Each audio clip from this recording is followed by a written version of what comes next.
قبل لا نبدا فيديونا اليوم يا جماعه الخير، حابين نشكر هواوي اب جاليري اللي رعايتهم من هذا الفيديو. بكل اختصار، هواوي اب جاليري هو متجر يمديك تحمله من اي جهاز اندرويد، مو شرط جوالك يكون هواوي. بعد ما تحمل التطبيق على جهازك، ابدا حمل منه اي برامج اي العاب انت تحتاجها على هذا الجوال علشان تستفيد من المميزات اللي موجوده من خلال متجر هواوي اب جاليري. طيب دقيقه، وش المميزات؟ حاليا يا اخوان في مهرجان اسمه مهرجان الهدايا موجود داخل هذا المتجر. مسوين عرض حاليا يا اخوان يمديكم من خلاله تسوون استرجاع نقدي بنسبة توصل إلى 10% أو 15% أو 20%، ومرات توصل إلى 25%. يقول لك أي مبلغ تصرفه على أحد هذه الألعاب اللي طلعت لكم من آب الشاشة على طول راح يوصل لك ألماس، وعلى حسب الألماس اللي أنت جمعته تقدر تستبدلهم فورا بقسائم خصم. وكل ما شحنت أكثر داخل هذه الألعاب وصلت الخصم أعلى لين ما توصل إلى 25%. تخيلوا أخوان، مو بس هذا كله، في برضو صندوق جوائز داخل العديد من أجهزة هواوي. كل ما زاد شحنكم ومشاركاتكم في العرض وزادت الألماسات ووصلت إلى نسبة 100%، راح يفتح معكم هذا الصندوق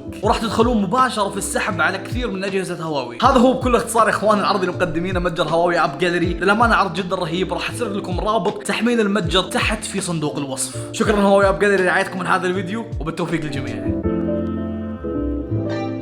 لا مو طبيعي يا اخوان، مقطع جديد وقصص عبد الله كذا كثير. نعم يا اخوان، رجعنا لكم اخيرا بحلقه جديده من اكثر سلسله مطلوبه بالقناه، سلسله قصص عبد الله. والله ما له داعي يا شباب. قصة اليوم وكالعادة من الكاتب الأسطورة فهد اللي حسابه بالانستغرام طالع لكم بالشاشة.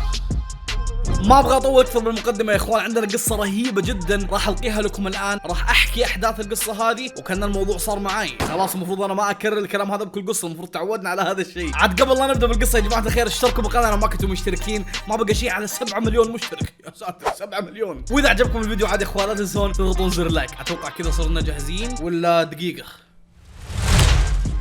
اوكي الان صرنا جاهزين علشان نبدا قصتنا. Always there when I'm sleeping. He just waits and he stares. في بداية القصة أتوقع الجميع متفق أن دائما أول أسبوع بعد ما ترجع من إجازة جدا طويلة يكون صعب وثقيل، خصوصا بعد ما تكون تعودت على الراحة والاسترخاء بعيد كل البعد عن أمور العمل والدراسة والقروشة. فما بالك لو كنت طوال فترة إجازتك قاعد تلف العالم لمدة تجاوزت الشهر. يس، هذه كانت إجازتي يا أخوان.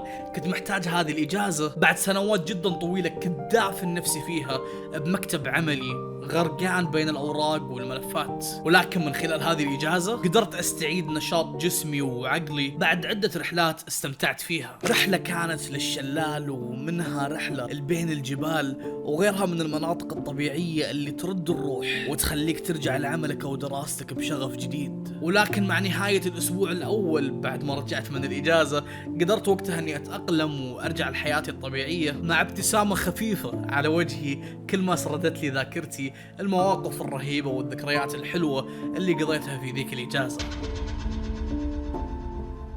انتهى آخر يوم دوام وجاء الويكند.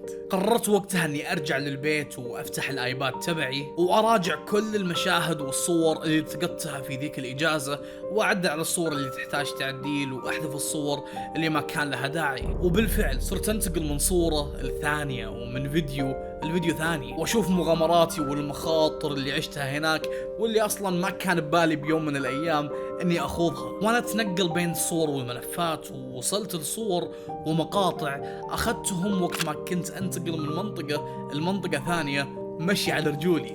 يس، الرحلة هذه أتذكر أنها استغرقت مني 7 ساعات مشي يا أخوان. ولكن من خلال هالرحلة قدرت أكسر شعور الخوف والتردد، والأهم من هذا أني قدرت أنفصل عن مجموعة المغامرين اللي كانوا معاي وأسلك طريقي لوحدي متوجه للغابة بمساعدة أحد البرامج اللي تدلني للوصول. وبحكم أني عاد مهووس بالتصوير كان معاي الكاميرا وكاميرا الدرون علشان أوثق هذه الرحلة. برضو أتذكر كان معاي مجموعة علب موية ووجبات خفيفة حاطهم بالشنطة اللي على ظهري علشان الواحد لو قرر ياخذ بريك في خلال هذه الرحلة يكون كل شيء جاهز.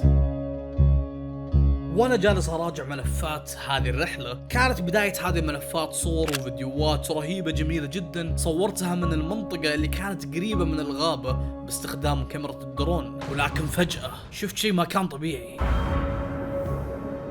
في هذا الفيديو اللي صورته لمحت شيء غريب، ولكن الشيء هذا كان بعيد مما اجبرني اني اكبر هذا الفيديو، ويا ليتني ما سويت هالخطوة.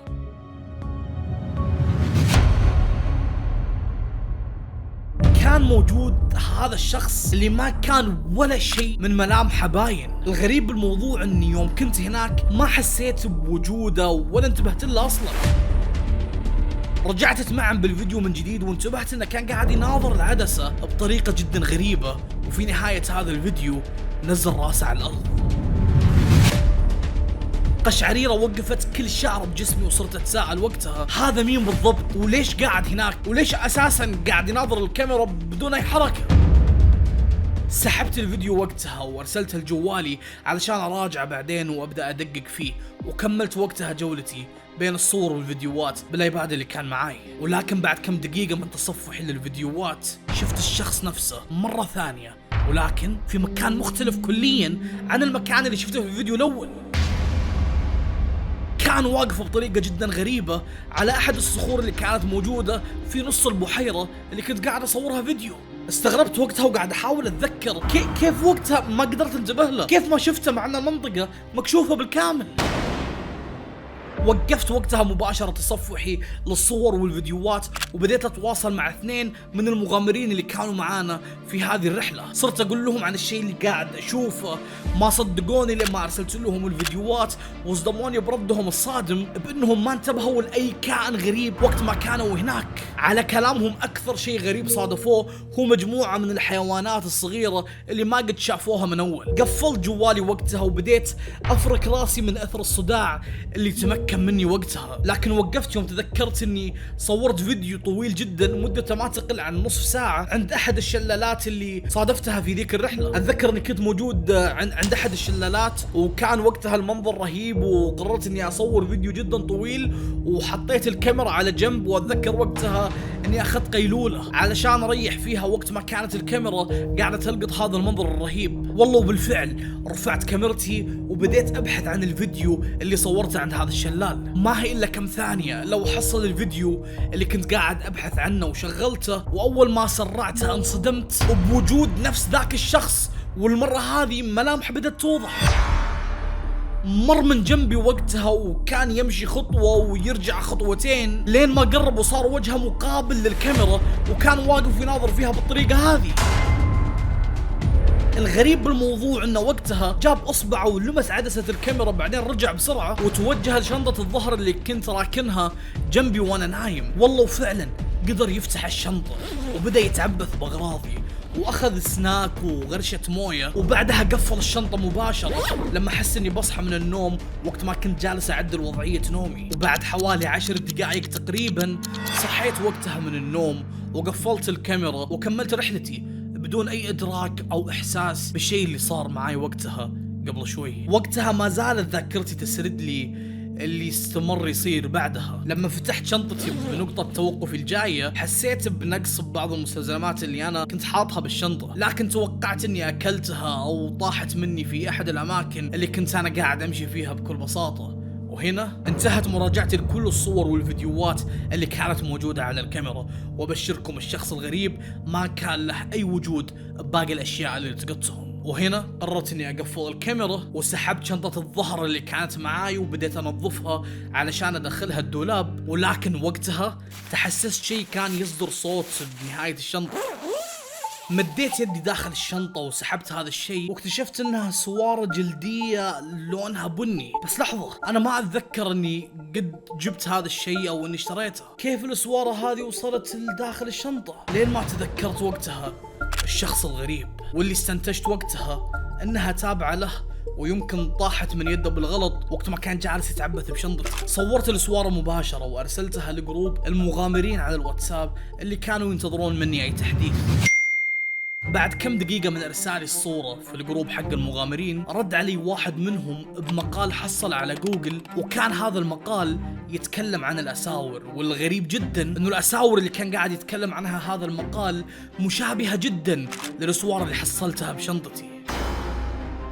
بلعت ريقي اول ما بديت اقرا المقال لين ما طاحت عيوني على جملة بين السطور كانت تقول: الاسوار الجلدي يتبع الأحد أشهر القبائل المعادية للبشر، والذين اشتهروا بأن كل من يقابلهم يختفون بظروف غامضة.